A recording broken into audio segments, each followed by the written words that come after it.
Hey guys, welcome back. Wanted to tackle what I consider really essential cyberpunk cinema. This is probably one of my favorite genres of film. I'm a massive fan of science fiction, always have been, probably always will be. But there's something about cyberpunk when it's done well that I don't know, just always captures my imagination, always catches my eye. And we're big fans of course, the masterpiece that is Blade Runner on this channel, and I'm still learning about films that I can see when I've watched them are direct influences to these real benchmark films like Blade Runner, like The Matrix, and so forth. And I wanted to share these with you. There's obviously films that you consider sort of, those big tentpole benchmark films, big blockbuster films that I know that you guys know, but I'm throwing in films that I'm pretty sure some people who aren't cinephiles aren't aware of. And I really, really encourage you guys not to sleep on these films. Some of them are black and white, at least one of them is a silent film, but don't let that keep you from watching. These films are really, really amazing. And I think it's fun to watch films and see sort of the etymology and the influence of these earlier films and how they manifest in some of our favorite movies, again, like Matrix, Blade Runner, Ghost in the Shell, all of that. First film I wanted to share with you guys is Metropolis from 1927. This is truly the first feature-length science fiction film that came out of the Weimar period of Germany. That is to say, pre-World War II. I think this is even before you-know-who becomes chancellor and things get really dark for Germany. This film is part of the German expressionist movement in film, and it's basically about. Hang on a second here, I'm trying to pull up my notes. Let's see here. Gosh, sorry. Feature length. It's a plot. Here we go. Basically, in the future, and as soon as I read this to you guys, it's gonna be like, oh, that's Blade Runner.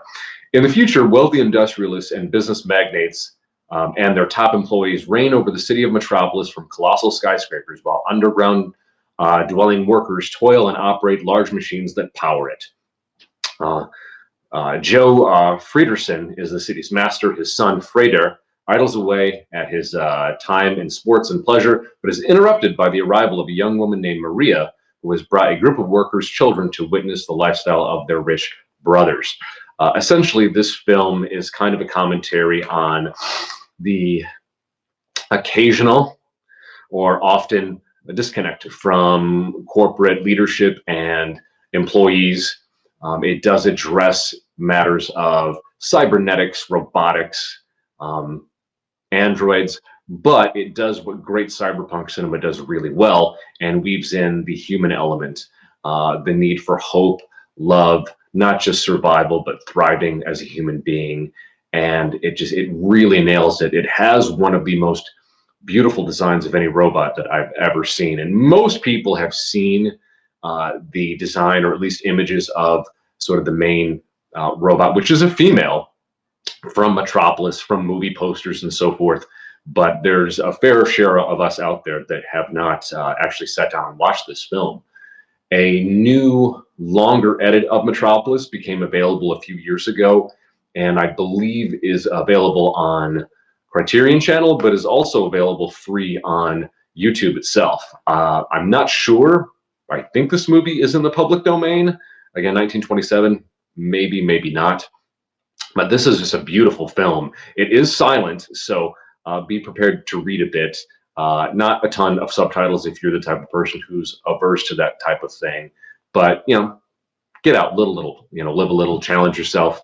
This is just a really just cool ass film that once you watch it, you'll be like, oh, so many of these ideas and concepts and settings get reproduced across the cyberpunk genre basically for the next near 100 years. So Metropolis 1927, worth your time. Next one is a movie called Alphaville. This movie I had never heard of before a filmmaker friend of mine recommended it to me. Alphaville is directed by Jean-Luc Godard. He's very well known in the sort of the French New Wave style of films that came out in the 50s and 60s. The story is about this guy named Lemmy Caution, he's kind of a secret agent with the code number 003.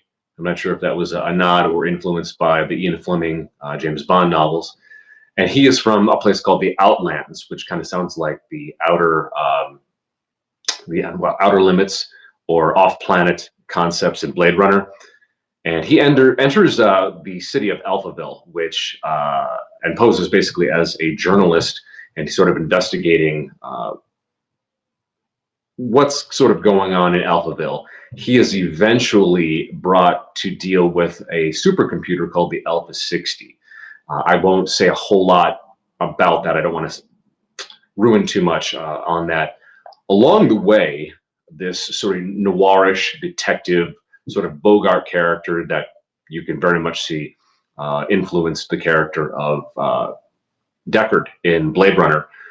He runs into sort of femme fatale lady pleasure bots, and again, another concept that pops up in Blade Runner films.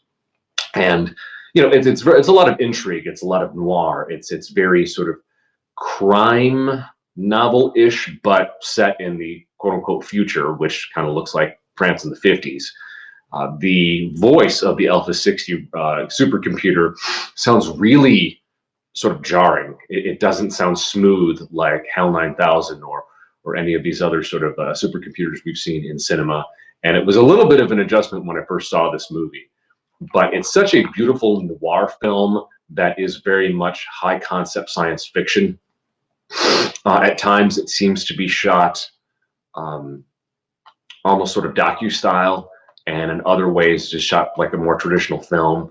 Really fun to watch. Again, you see these elements of noir and science fiction really merging in this film. And I think this is the first time that really happened in cinema.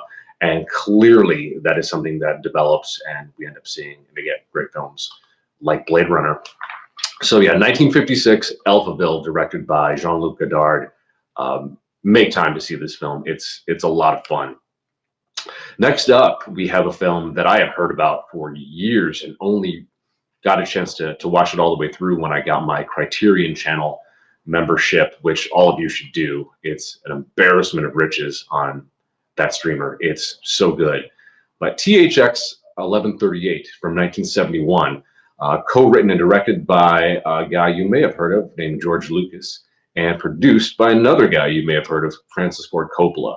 And it is basically a dystopian film in which citizens are controlled by these android police, and mandatory use of drugs are used to suppress emotions.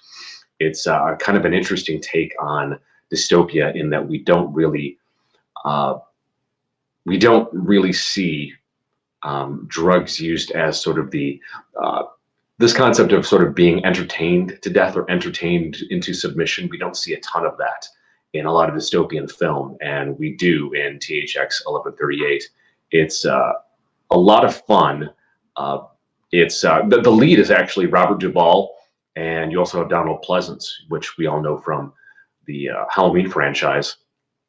It's sort of by the book in terms of a guy who is, not aware of sort of what he's living through. It's just his life, and slowly comes to a realization that maybe there's something better out there. Maybe the way he's living and the way the world is set up isn't the best way it could be set up, and not necessarily the best way to live. To kind of give you a sense of a few things here. In the film THX 1138, you have a dystopian future. Sexual intercourse and reproduction are prohibited, and mind-altering drugs are mandatory to enforce compliance among its citizens to ensure their ability to conduct dangerous and demanding tasks. So it's workers wear identical white uniforms and have their heads shaven to emphasize uniformity. Likewise, these police androids wear black, and there are monks who are robed that are also robots. Instead of names, people have designations and 3 binary letters referred to as the prefix, and 4 digits shown on their identity badges. And yeah, so people it's very Matrix in the respect that humans in this film really just kind of exist as cogs in a machine to repair and maintain these very dangerous machines. They're sort of like the overlords. It's interesting the use of, again, drugs to sort of numb people into submission. The concept of sexual intercourse and reproduction being banned is kind of a problem we seem to be exhibiting in society right now, where global birth rates are dropping, and quite a few countries in the world, if they don't correct their negative birth rates now, so many ethnicities around the world will cease to exist by the year 2100, which seems like a long time away, but it's really not. But the THX 1138, it feels like a George Lucas film, but it's kind of maybe kind of an echo of maybe the type of films Lucas would have continued to have made if he hadn't done Star Wars and been super successful at that. I kind of would love to see Lucas come back and do something along the lines of this early film that he did, because it's, again, it's 70s, it's dystopic, it's true pure cyberpunk in that it is a tale of the human spirit sort of triumphing over a very sort of authoritarian, digitized world. And that's, again, what makes it so much fun and so worth watching. So check that out. THX 1138, 1971, George Lucas. Next up is a film I really, really love, and it's technically not a film. It was produced for German television in the 70s. It's split into two parts, but I showed it to my film bros that we get together and watch movies, and they really loved it. I was concerned about this film because it does come from the German Wunderkind director Rainer Werner Fassbinder. Fassbinder is one of my absolute favorite directors ever. He was such a maverick and such a unique voice, and just held to his vision. Not that I love everything he ever did, but I love a lot of what he did. And in 1973, he created a film called World on a Wire. And I think you can get this on Criterion Channel. You can also, I think you can rent this in most places where you rent movies. But World on a Wire, starring this guy named Klaus Lovitch, who is really he is, oh God, what's the guy's name who played Transporter? Man, hang on a second.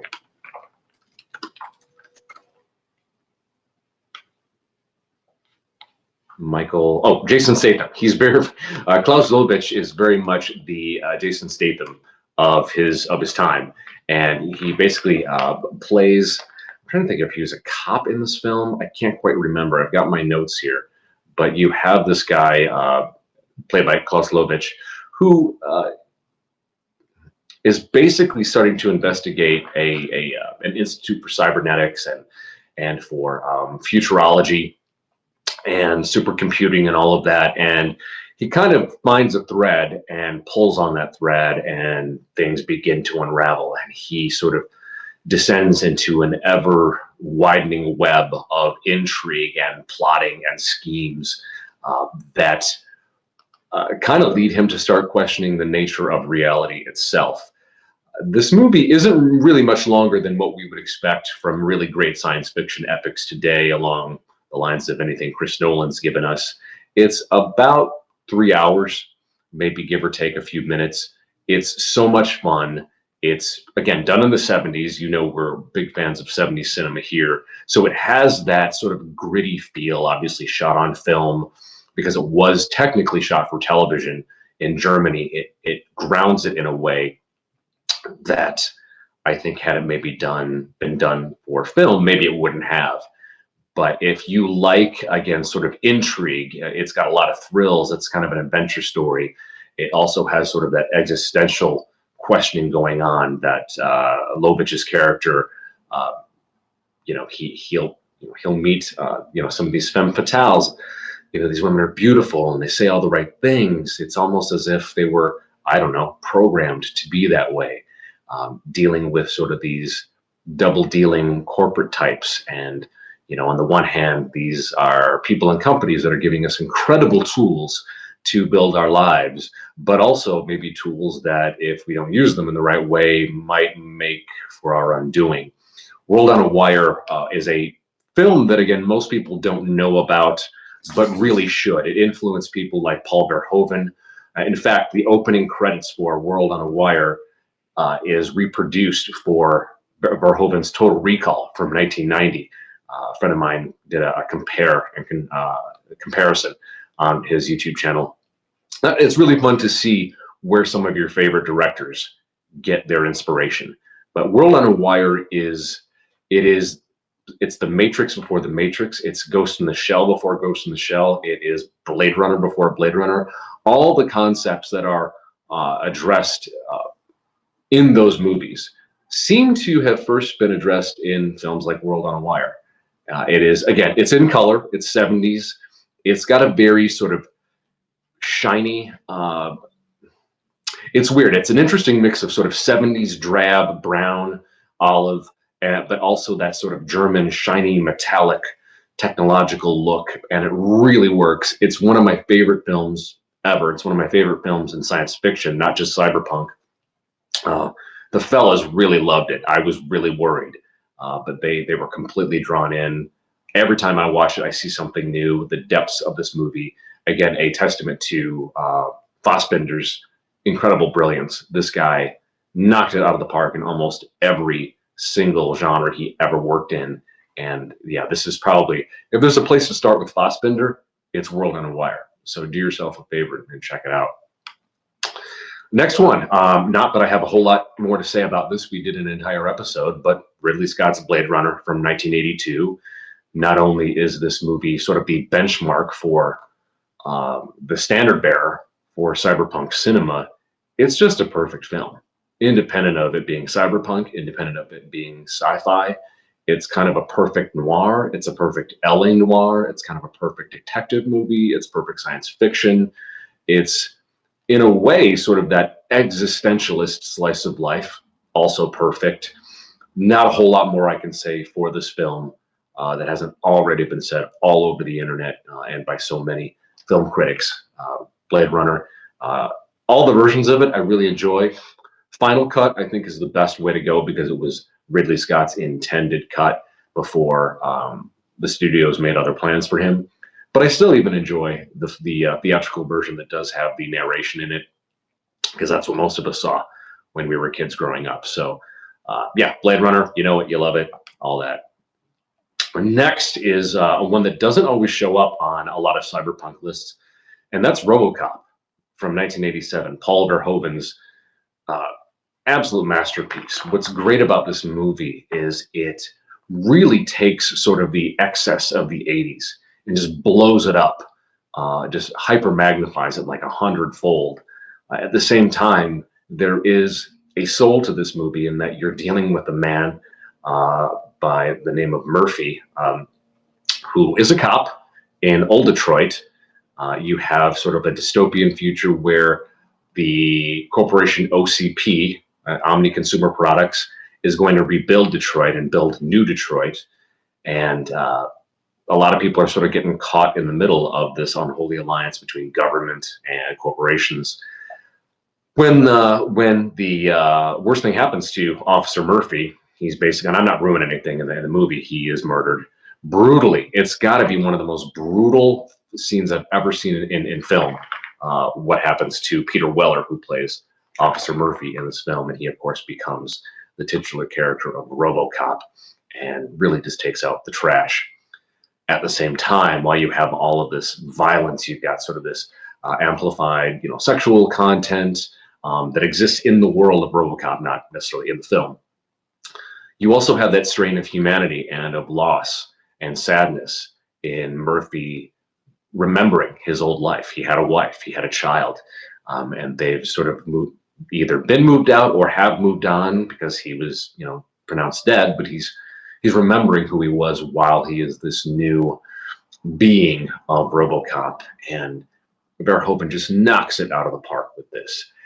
I remember this movie coming out, and of course, the Puritans and the pearl clutchers, were upset about the violence, and it is a violent movie, but it's not violent for the sake of violence. It is sort of it is a commentary on that type of violence. And again, sort of a commentary on sort of the excesses of the 80s. It very much fits in with a lot of the indie comics of the 1980s. Just a year before this, we got The Dark Knight Returns by Frank Miller. So many of these things were amped up to 11 with regard to pushing boundaries and on how to tell stories. And RoboCop sort of, again, takes the excesses of the 80s and just cranks it up at the same time. It's not just for shock value. There's a real story there. There's a humanity there. And it just really makes it one of the best action, sci-fi, and true cyberpunk films to come out of the 80s. So if you haven't seen this movie, RoboCop pairs well with Die Hard and Predator. There's so many great action films that came out during this time. This, is no exception. So much fun. Next up, again, this is another film that you all know and love. Not much more I can say about it that hasn't been beautifully articulated by other film critics and film lovers. It's Akira from 1988. This movie really pushed the boundary of technology and animation when it was being developed in Japan. They, I think, developed something like 27 brand new colors to bring this movie to life. Of course, based on the manga by Katsuhiro Otomo. I encourage everyone to watch Akira. It's not just a great sci-fi film and beautiful cyberpunk. It really speaks to, I think, it seems like every generation has sort of a forgotten portion of its youth. These kids that don't have parents or are latchkey kids. As I was kind of a latchkey kid growing up. My parents really weren't around. And it's very 80s in that respect, that if your parents weren't working, maybe your parents were addicts or whatnot. And this film centers around basically a biker gang of punks in future Japan, 2019, I believe. I think it's the same year as Blade Runner is set. It's post-World War III. Mega Tokyo has risen from the ashes of old Tokyo. And specifically, this film centers around Kaneda and his friend Tetsuo. While going on one of their sort of nightly sprees and getting into a fight with another biker gang, they encounter an escaped subject from a top secret Japanese military experiment. And this kid has psychic powers, and I believe it's Tetsuo who sort of crashes into this kid, this subject, and as a result starts to gain psychic powers. And the project called Akira, that basically ended Tokyo 30 years prior, starts over again. And so you have the simultaneous micro narrative going on with Tetsuo and his friend Kaneda. And then you have sort of the macro of the greater political corruption going on, sort of the out of control technology, corporations and government in bed with each other, the military industrial complex, youth violence and protests. There's so much going on in this movie that really creates a very interesting, albeit dystopian world. And it keeps bringing you back to sort of the friendship and the relationship between Tetsuo and Kaneda. And you can't help but feel for these kids, particularly Tetsuo. Akira as a story sort of answers the question, what would happen if, maybe the most neglected and bullied kid in your neighborhood started to develop powers of a god? And Otomo beautifully articulates that in this film. This is one of those anime that, if you're not an anime person, you almost kind of forget that it's an anime because it's just so compelling and it's so damn interesting, with a really interesting, cool ending that it doesn't wrap the way I guess I expected it to. And I think that that's part of, what's interesting about Akira is the movie was produced before the manga came to an end. As a story, as a film, I don't normally tell people read the book, but for as great as Akira 1988 is, and it is beautiful. It's, again, in my top sci-fi ever, top anime ever. It's just an incredible, transcendent experience as an audience member for me, and I hope for you too. If you haven't seen it, check it out. You really owe it to yourself to read and I know it sounds like a lot, these 6 volumes of manga that you can literally walk into Barnes & Noble right now and get. You can get it in most bookstores. I got all 6 volumes of the manga decades ago from a Comic-Con, and I brought those suckers home and I read them over a summer. And it is, to this date, the most transcendent, powerful artistic experience that I've ever had in my life. And I mean this sincerely. That's not just, it's, I got sucked into the story. And when it was over, it was just, it's like I had to catch my breath. It lived in my head for days, weeks, months after, and it still haunts me. That's how good the story is. For as great as Akira is as a film, and it is, and I don't want to take anything away from it, it is an echo of what those books are, because the 6 books are the complete story, the beginning, the middle, and the end, as intended by Otomo, who wrote and drew all of it. The masterpiece, the output that this man did with these 6 phone book size tomes is unbelievable. And I think everybody, before, it's definitely bucket list stuff. You owe it to yourself to read all 6 volumes of Akira. And if you don't feel like you should, trust me, watch this film and just imagine that times 1,000 on a printed page. You won't be sorry. I swear. It's again, one of the most incredible experiences of art I've ever had in my life. So do yourself a favor. Next is, I'm technically breaking the rules here like I did with World on a Wire, Goku Midnight Eye, which we have reviewed on this channel with our good buddy Night Patrol, Future Funk DJ. Goku Midnight Eye is technically 2 parts. It's 2 episodes, or what were called OVAs, from the 80s, 90s, up until everything went digital.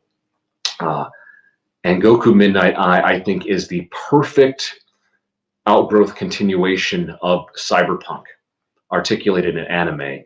This film feels like it exists in the exact same world as Blade Runner. Takes place in, I think, either 2014, 2015. Again, these anime were dropped in like the late 80s, early 89. So that, 2015 was technically the future at the time.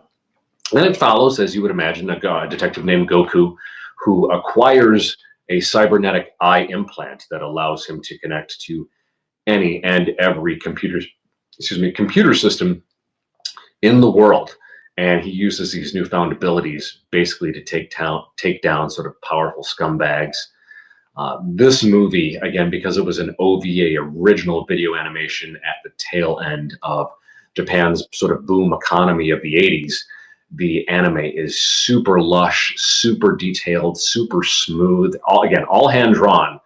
I'll put this hand drawn stuff up against a lot of the CGI stuff today, any day. It's so beautiful. It's beautiful but gritty. It's a projection of what people thought cultural and technological trends would be 30 years from the late 80s. And in a lot of ways, they weren't wrong. You have characters that are very women that are very scantily clad. You have the merging of technology with human beings. You have guys that are simultaneously stoic but have pretty haircuts. It's in a way, Goku kind of looks like he could be the lead singer of a J-pop or K-pop band, but he's a cigarette smoking badass detective. And it's just so much fun. I wish we could get back to this type of cyberpunk. This is, I think, if I ever write or develop a project, this would be one of my core inspirations, along with Blade Runner and Akira. I don't like the super slick, shiny science fiction that we were doing for a long time. The new Dune movies, I feel like, are a nice break from that trend. And of course, as was and most of what Villeneuve does.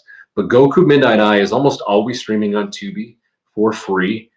Again, it's a 2-parter. Not that makes any difference. I dare you to look away. It's just so interesting. It's so cool. It's fun. It's sexy. It's violent. It's beautiful. It's it's 1980s Japanese cyberpunk. Nothing will ever beat it for me. And treat yourself to this, and you'll understand why I feel the way I do. Next up is another film that's sort of taken for granted now, and that's Ghost in the Shell from 1995. from Mamoru Oshii, who is again a great director. Who I believe, yeah, this was adapted from a manga, and this was the film that really, I think, completely kicked the door off the hinges for anime to be mainstream in the US. I remember renting this as a kid from the video store in the 90s and just being blown away by it because it has action, it has violence, it has basically what looks to be a naked woman running, or half naked woman running around the entire time. Again, very Japanese. At the same time, it asks very sort of existential questions of who am I? What is consciousness? If I upload my mind, quote unquote mind, to a machine, am I still human? Am I a person, or am I a copy? Does the questions of identity and consciousness and being really loom large in this film without being overbearing? And again, you're treated to lush, beautiful hand-drawn animation with early CG blended into it, and I think it's done flawlessly. This film asks so many interesting questions. If any of you are fans of Ray Kurzweil, the futurist, and his singularity books and his singularity concepts, so much of that is sort of built into the story of Ghost in the Shell. Not that you have to be familiar with those ideas, concepts, or books to enjoy this film. You don't. But yeah, this is another one of those films that, for as grounded in tech and sort of human culture, it's also very much just, it feels like a fever dream. And it's just beautiful and fun and interesting and compelling. And again, that's why I returned to it, and you should too. That's Ghost in the Shell, 1995. And this next one, not that I have a whole lot to contribute to it, because again, this is another one of those great modern classics that has been sort of analyzed and commented on to death. The Matrix, 1999, from the Wachowskis. Again, there's nothing I can say here that hasn't already been said. It is a masterpiece of a film. Addressed so many of the questions we're now grappling with regard to AI, with regard to the merging of people with technology, cybernetics. What is consciousness? What is identity? What is it to be? And it's done in a beautiful, slick, sexy, fun way with an incredible cast, incredible visuals. The Wachowskis absolutely crushed it with this film. I actually love the whole franchise. Not everyone does, but certainly that first movie, I remember seeing it in the theater and just being like, whoa.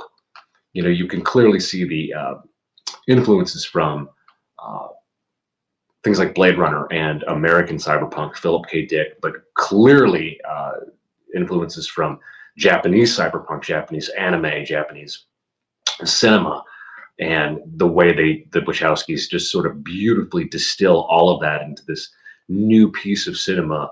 It again, it stays with you. I do get annoyed with some of the politicization commentary that centers around this film. I think it's unfortunate, but I think it does ask a lot of really important questions and stuff that we're dealing with right now that need to be discussed and addressed. And obviously, you know, you guys can find out a whole bunch of other folks that are really good at that. But yeah, obviously, you know what, you love it. The Matrix, 1999, classic masterpiece, pure cyberpunk. We also have next. This is one I don't hear discussed a lot. Our friend Rob Ager at Collative Learning and the Rob Ager channel. That's AGER here on YouTube. I love watching that guy. He's a really brilliant, interesting critic and thinker.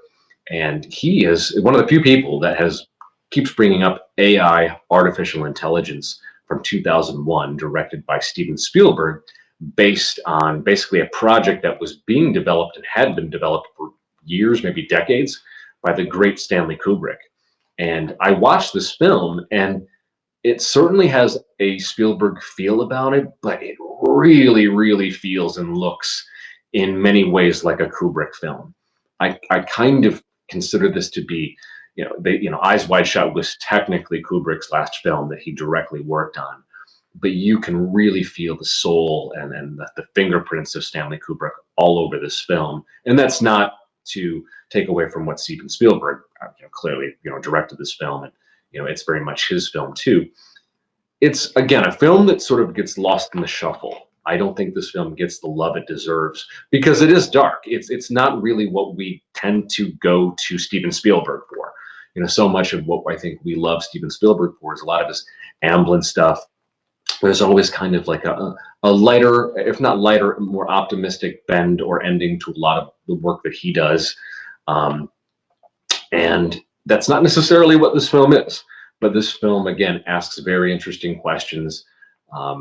What Kubrick wanted to do originally when he had this project, he really couldn't do because technology wasn't where he wanted it to be. And that's amazing to hear about because Kubrick pushed camera technology so far forward when he did 2001: A Space Odyssey. Like he literally built and invented cameras to achieve the effects that he needed to for that film. And again, that's completely analog, non-digital movie. We love 2001: A Space Odyssey, one of my top 5 of all time. But artificial intelligence was a project that he's like, gosh, we're just not there yet. It languished in development and he really couldn't get anyone behind it. And it wasn't until Kubrick died that Steven Spielberg sort of took up the mantle of it and brought it forward. And I think produced one of the most underrated cyberpunk films ever, which is AI, artificial intelligence. You have a young, who do we have in here? Let me pull the cast. Okay, Haley Joel Osment as a kid, obviously. And you've got Jude Law. William Hurt is in this. Ben Kingsley. This is a really fun, interesting movie. It does, I think, require. It's more of a slow burn, I think, than most of Spielberg's films. Spielberg is such a master of action. This might be one of his slowest burns I can think of in terms of his body of work, and so it might be an adjustment for people who, oh, it's Steven Spielberg. It's a different flavor, I think, than we've ever gotten from Spielberg, but it does ask and sort of address the AI, biotech, consciousness questions, sometimes in ways you don't expect. It's not always optimistic. It's not always super dark. It's somewhere in the middle. A lot of fun. Again, AI, artificial intelligence. Don't sleep on this film. It's so good. Next is what we would expect from Steven Spielberg in 2002's Minority Report. This is one of my favorite Tom Cruise films. Tom Cruise, he really is our sort of last true movie star. And this movie is just, it's a perfect example of sort of Tom Cruisian action. Tom Cruise, he's done so much great science fiction. And this is one of the best because it's him and it's Spielberg. What more could you possibly ask for? They also teamed up for War of the Worlds, which is not Cyberpunk, but is another favorite film of mine. I think it's a perfect film, both that and Minority Report. I think a lot of people know Minority Report, but because it's like about 20 plus years old now, it sort of slips out of a lot of these cyberpunk lists. And it's basically about, it's based on a Philip K. Dick novel, by the way. It's sort of a loose adaptation of a Philip K. Dick novel, which we all know Blade Runner is also adapted from too. And this is where Cruise plays, he's an agent for, I think, the Department of Justice. And we're living in kind of a sci-fi dystopian world where you have the Division of Pre-Crime, which utilizes people with psychic abilities to predict where crime might occur, violent crimes and so forth. And it asks, again, powerful, interesting questions about, what type of a world would it be if you could predict where crime is going to occur? Would there be flaws in that system? It's really just, it's so compelling. It's so interesting. You have Max von Sydow is in this. Who else? Colin Farrell, Samantha Morton. It's a really, really solid cast, as you might expect from any Tom Cruise film and certainly from any Steven Spielberg production. Minority Report. This is one example of a slick sort of sci-fi that I like, but it's not too slick. It's still, you've got sort of the working, you can feel the work of Sid Mead all over this film too. I can't remember if Sid Mead I think he did some of the designs for some of the vehicles and all of that. Again, Sid Mead, who did so much of the design for Blade Runner 2. We love him. And again, just it's Cruise, it's Spielberg, and it's based on a Philip K. Dick story. You can't get much better than that. So Minority Report 2002, pure, beautiful, high budget, excellent cyberpunk, just an excellent, fun movie. And lastly, this isn't one we have, I can't remember if we have reviewed this for the channel, Blade Runner 2049. This is a film that when I heard they were making the sequel, I got super protective and defensive as someone who really, truly loves the first film. And I remember sitting through this movie the first time and not really enjoying it. And that's not because this is a bad film, because it's not. It's an excellent film. It's maybe one of the best sequels and continuances of an absolute masterpiece film that's ever been done. I wasn't allowing myself to enjoy this movie when it came out in 2017. And when I kind of revisited it some years later, rewatching it, I'm like, what the hell was wrong with me? This movie is amazing. I think it didn't get the love it deserved because Villeneuve really stayed true to the slow burn of the noirish pedigree that the first film has. And while there certainly is action, it's not wall-to-wall action. There's lots of great dialogue, lots of great silent scenes, a lot of really great compositions. There's almost no part of this movie that you can't pause in and just find it's a beautifully composed shot. It's something that you could sort of frame and put on your wall. Just really fantastic stuff. Again, I believe Sid Mead designs in this film. I like how 2049 upgrades some of the technologies and ideas that were addressed in the first film along the lines of AI and sort of AI generated companions that appear in this movie. The idea of, if you're someone who is grown in a test tube as opposed to birthed through a birth canal, are you a person? So many really important questions, I think, that are fun to ponder in this movie. Ryan Gosling, he's a really great actor, and he just the quiet power of him I really enjoy. The entire cast is great. Harrison Ford is back, of course. Ana de Armas, who I really love. I wish I saw more of her. She's excellent as sort of the projected girlfriend. Sort of what's so interesting about her character is, like, is she a program, or is she an AI that has learned to love? Again, the depth of so many of the different subplots of this film are just so fun to ponder. There's so much there. And even if you don't want to think too deep about it, it's just a really cool, visually stunning, fun, interesting movie, and an absolute worthy successor to the original, and a great cyberpunk epic. And again, most of you are probably familiar with it, but if you haven't seen it, give it a shot. But yeah, guys, those are what I think are some serious, essential cyberpunk cinema. So if you like any of the movies that you have heard me review on this, check out the other stuff and really just go deep. Like, even the older stuff. I know some people don't like to watch foreign stuff. They don't want to read subtitles, or they don't want to watch a black and white film. Get over it and open up yourself to different forms of cinema, different forms of art, because I guarantee you it's just a lot of fun. And I think cyberpunk is one of those genres that we should do it more. There's so many ways to sort of stretch and explore the concepts within that genre, and I hope somebody picks up the mantle and gives us more of it. People like Villeneuve and others have done great work before, so hopefully we'll get more. But yeah, guys, if there's anything that I've missed, if there's films that aren't on this list that you think are essential cyberpunk cinema that I should check out or that I should include, please comment below, and like, share, subscribe if you enjoyed this. Thanks for watching, and I'll see you in the next one.